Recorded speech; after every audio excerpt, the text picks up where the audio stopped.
tingnan natin yung Congress natin ngayon at yung Senado. Oh, yan. Walang nagsasalita, tahimik. May maisog ba?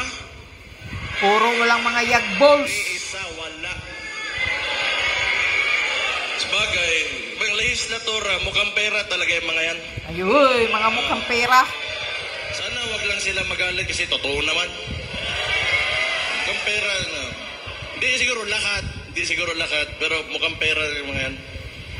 Kasi power, the legislative body is the power of the purse. Diyan dumadaan lahat ng pera eh.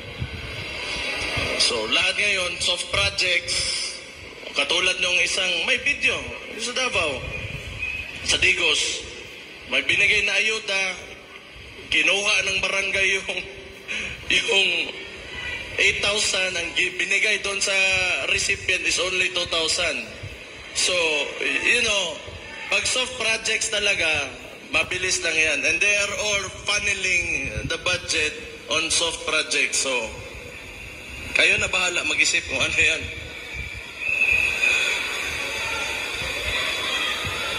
Ikaw, Bongo. Tinira na si Senator Bongo. Yan, Bongo. Kumpare ka. Kumpare pala kayo, Senator Bongo. Pero alam ko lang pala na magkakaganito, yung mga tao, yung nagboto kami, mga Dabawinyo, nagboto kami sa Imuhabong. Kung alam ko lang na ganito lang pala yung gagawin mo, sana hindi na lang. Ano ba yung ginagawa ni Senator Bongo? Ano pala yan? Sa totoo lang, ako, yung iniidolo ko talagang senador, si Miriam. Yes, Miriam Defensor. Uriya hisgot lang kasi wala na yung tao. Pero iniidolo ko talaga. Yun talaga yung hero ko. Pero unfortunately for us, mas napabilib pa ako nito si Risa Contiveros kaysa ni Bong. Hala! Why? Kasi ever since talaga, nasa previous administration, kalaban yan hanggang ngayon consistent yan at di talaga natatakot yan. Pero, maglalagay tayo ng mga... siguro kasi si Senator Bongo laging tahimik.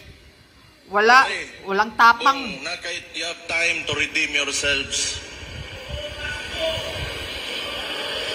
Iyatag na ipakita sa MOA that you will stand by the Filipino people.